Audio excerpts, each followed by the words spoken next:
Ini hanya Allah turunkan untuk umat Nabi Muhammad SAW. Catat ini ya. Dan saya belum pernah bagi dimanapun yang ini, yang versi lengkapnya. Kalau bisa dilakukan, bukan hanya dosa digugurkan. Tapi setiap hurufnya mempercepat terkabulnya doa kita di hadapan Allah Subhanahu wa Ta'ala. Ya. Ada 2 surah di dalam Al-Quran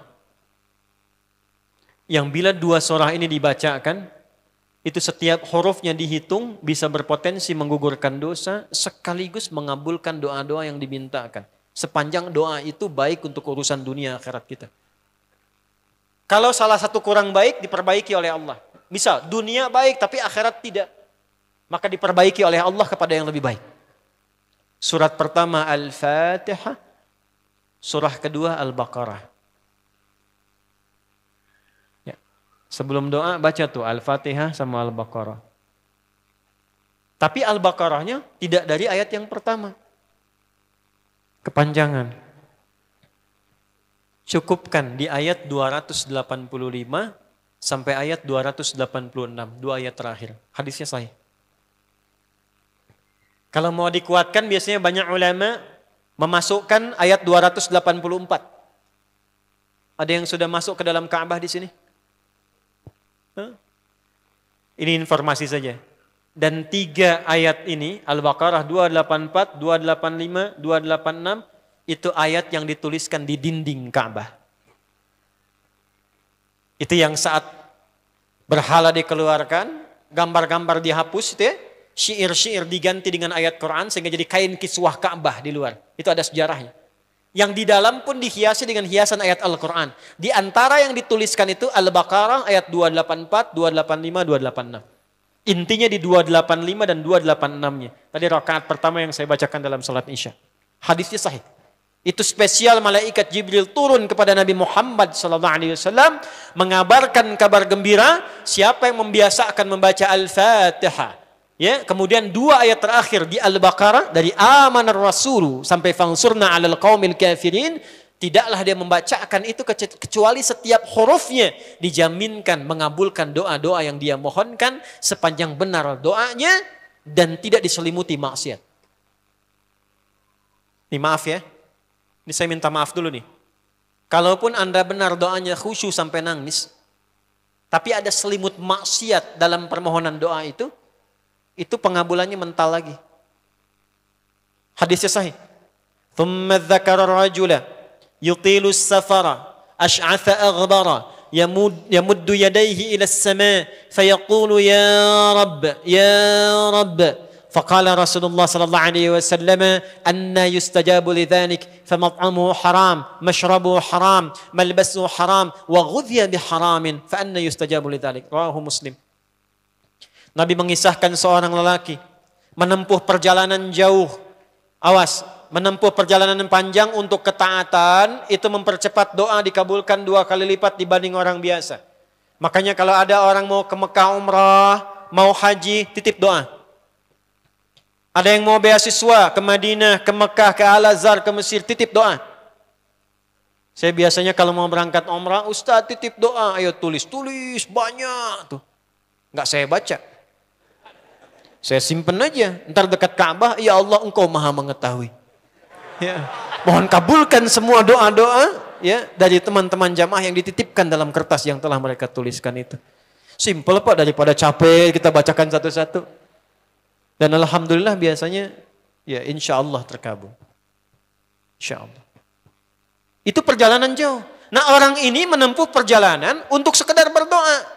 Safar. Ya, safar yang baik.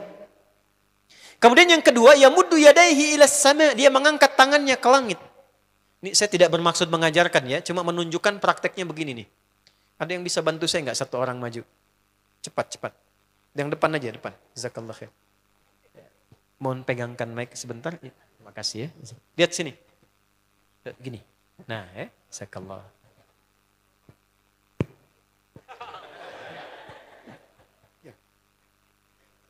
Nah, gini ya. Ini tangan, lihat telapak 2 ya.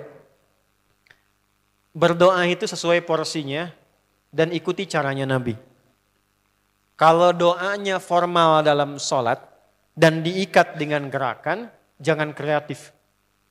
Ikuti seperti Nabi yang contohkan. Misal dalam sholat, shollu kama ra'aitumuni usolli. Sholatlah seperti kalian melihat aku sholat. Nanti ada 3 posisi atau sampai 4 posisi dalam sholat yang mempercepat terkabulnya doa.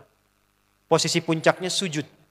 Hadisnya sahih, inna ma aqrabal abdi min rabbihi wa huwa sajidun fa aktsirud doa. Keadaan terdekat antara hamba dengan Rabbnya adalah saat sujud. Maka perbanyak doa saat sujud. Tangannya posisi sujud begini, menempel. Jadi nggak usah begini. Oke, begini. Nah ini di luar sholat. Di luar sholat, kalau berdoa tangan begini. Lihat baik-baik ya. Ini kitabnya agak banyak, bahasanya panjang. Saya berikan yang simpelnya saja ya. Baik. Ini kan teman-teman telapak yang kanan, yang kiri ya. Padukan begini. Ya. Lalu setiap Anda kan pasti punya garis yang kanan dengan garis yang kiri. Ada kan? Itu membentuk keseimbangan. Oh, ini bukan ilmu otak-atik ya. Ini ada sanadnya nih. Pertemukan 2 garis itu sehingga seimbang tangan ini. Tuh. Ini masalah sederhana tapi poinnya penting sekali. Sudah? Cara yang pertama begini. Ini di luar salat dan bukan dalam posisi saat istisqa, saat minta hujan. Begini, sudah pertemukan. Lalu letakkan sejajar dengan dada di sini. Ya. Jadi kalau dada itu, ini posisinya, ini nahar di sini. Ini ada rongga dari bagian atas dengan perut, ada rongga kosong. Nah ini yang disebut dengan sodrun di sini. Ya, kalau kita meletakkan telapak tangan saat sholat begini, letaknya di sini. Yang ini perut, yang ini nahar. Doa itu di sini. Jelas? Semakin kita memohon dengan lebih sangat, naikkan sedikit begini. Sudah? Kalau istisqa, minta hujan, agak lebih tinggi ke atas. Nah ini cara mengangkat yang standar di sini. Untuk memohon. Jelas? Oke. Jazakallah khair. Nah ini, orang ini, dia mengangkat tangannya. Jadi, melakukan perjalanan jauh, mengangkat tangannya, ya muddu yadaihi ilas sama. Orang yang berdoa dengan mengangkat tangan, itu dijawab doanya oleh Allah lewat keterangan Nabi SAW, itu bisa kama qala 2 kali lebih cepat dibandingkan dengan orang yang tidak mengangkat tangan saat berdoa. Jadi Anda cuma sekedar doa dengan mengangkat begini, itu lebih cepat potensi dijawabnya dengan mengangkat doa. Ada seorang bertanya pada Nabi SAW, hadis sahih, ya Rasulullah, bagaimana pendapatmu dengan seseorang yang meminta kepada Allah dengan mengangkat tangan, atau kama qala. Lalu Nabi mengonfirmasi, bertanya balik, bagaimana kalau ada seseorang memohon kepada Anda dengan mengangkat tangannya? Pak, tolong Pak, tolong Pak, tolong. Gitu kan? Di depan rumah Anda, 1 jam begitu Pak, tolong Pak. Kira-kira Anda beri atau tidak? Beri. Minimal kalau Anda nggak punya kemampuan, Anda referensikan atau beri sesuai kemampuan Anda kan? Angkat tangannya. Dia jawab, saya malu kalau nggak ngasih. Apa kata Nabi? Innallaha hayyun karimun. Allah itu lebih punya sifat peka untuk merasakan malu pada hambanya kalau dia tidak memberi ketika hambanya mengangkat kedua tangannya. Nah nanti ada beda-beda posisi saat khatib Jumat misalnya 1 begini untuk khatib. Makmum mengangkat 2 tangan. Yang ketiga dia mengatakan ya Rabb, Asmaul Husna. Doa yang dibuka dengan Al-Asmaul Husna itu dijawab 2 kali lebih cepat dibandingkan dengan doa yang langsung dimohonkan kepada Allah. Itu perintah. Tahu Nabi Zakaria? Nabi Zakaria apa ujiannya? Diuji oleh Allah, hidup demikian lama sampai rambut memutih, fisiknya letih, istrinya divonis secara medis, maaf, monofos dan mandul. Kata medis gak mungkin punya keturunan. Maka beliau berdoa kepada Allah dan dalam doanya dimulai dengan Al-Asmaul Husna. Sebelum sampai ke doa itu di Ali Imran ayat 38 sampai 39, buka dulu Quran surah 17 Al-Isra ayat 110. Ini perintah langsung dari Allah. Qulidullah awidur rahman ayyamma tad'u falahul asmaul husna. Quran surah ke-7 ayat 180.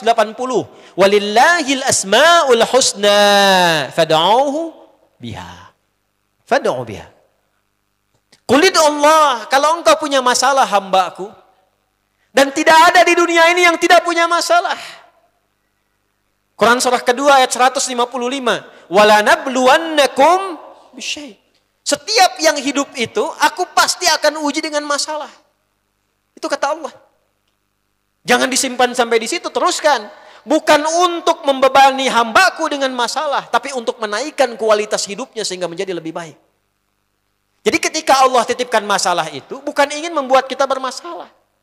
Tapi dengan masalah itu kita diuji supaya kualitas hidup kita menjadi lebih baik. Ini Anda yang kuliah di UPI di sini, ada ujian nggak? Ada. Untuk apa ujian itu diadakan? Supaya bisa melihat kualitas peningkatan ilmu Anda dari masuk sampai naik tingkat. Kalau nggak ada ujian, nggak kelihatan kualitasnya bertambah. Logikanya begitu. Dan tidak mungkin Allah menguji seorang hamba di luar batas kemampuannya. La yukallifullahu nafsan illa. Jadi nggak ada orang yang hidup yang tidak punya masalah. Karena rumusnya mengatakan hidup berbanding lurus dengan masalah. Yang hidup pasti punya masalah. Yang tidak ingin punya masalah, tidak ingin hidup. Karena orang yang tidak hidup, yang hilang masalahnya, selesai hidupnya. Baik. Siapa yang tidak ingin punya masalah?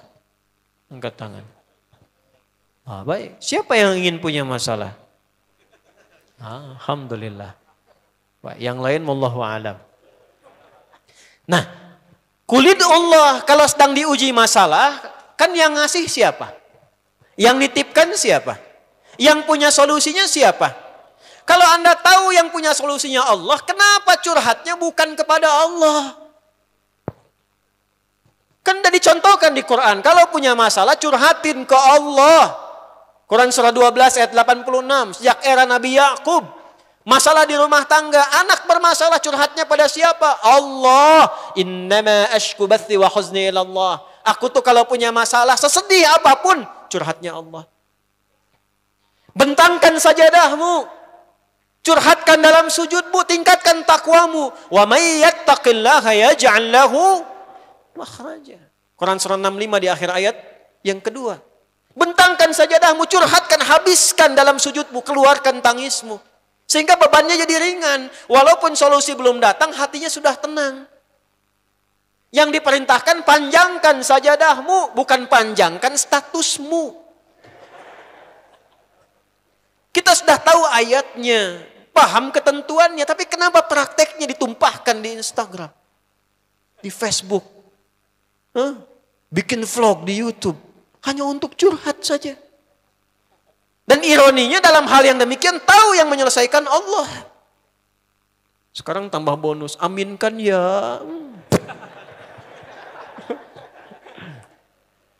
Yang mengaminkan doa ini mudah-mudahan dihilangkan masalahnya. Puguma mana nanti bermasalah keneh di dia. Itu gimana kumaha tuh teh? Paham? Curhatkan sama Allah. Nah, bagaimana mintanya? Sebut namanya ya Allah. Awidur Rahman. Kalau kita ingin minta lebih cepat, minta dengan kelembutan Ar-Rahman. Rahman itu bisa disebut namanya ya Rahman, bisa cari cara mintanya yang paling lembut, yang menyentuh. Allah senang dengan kalimat yang menyentuh. Misal ya. Kembali ke Nabi Zakaria tadi. Quran surah 3 ayat 38. Hunalika da'a Zakaria rabbah. Qala rabbi habli min ladunka dzurriyyatan thayyibah. Innaka sami'ud du'a. Ya Allah, hamba-hambamu itu telah menghukumi aku dan istriku tak akan mungkin punya keturunan. Sedangkan engkau yang maha pemberi tanpa punya batasan. Mereka mengatakan istriku punya keterbatasan. Maka aku memohon kepadamu yang pemberianmu tak ada batasan. Mohon ya Allah anugerahkan keturunan dari sisimu saja ketika mereka mengatakan tidak mungkin itu punya. Sungguh engkau yang maha mendengar doaku ya Allah. Perhatikan, kalau kepada yang maha mendengar saja tidak terkabulkan, mohon tunjukkan kepadaku saat ini dengan cara apa lagi dan kepada siapa lagi aku mesti memohon. Itu dalam banget. Ya Allah, Engkau perintahkan aku berikhtiar mencari kerja, aku lakukan. Engkau perintahkan mengeluarkan keringatku dengan cara yang halal, aku kerjakan ya Allah. Engkau perintahkan aku jauhi yang Engkau larang, aku lakukan ya Allah. Sekarang aku telah berikhtiar dari sejak keluar, aku telah menunaikan sholat subuh seperti yang Engkau maha mengetahuinya. Dan menjelang malam aku mengadukan bahkan di rumahmu ya Allah hanya untuk sesuap nasi bagi istri dan anakku dari yang halal itu. Aku telah melakukan apa yang Engkau perintahkan, aku hanya memohon apa yang telah Engkau janjikan. Kalau dengan semua ikhtiar yang aku kerjakan sampai detik aku bersujud di hadapanmu di rumahmu ini belum Kau kabulkan, mohon tunjukkan kepadaku di malam ini ya Allah, dengan cara apa lagi mesti aku memohon kepadamu. Minta. Pernah enggak begitu mintanya? Itu Rahman.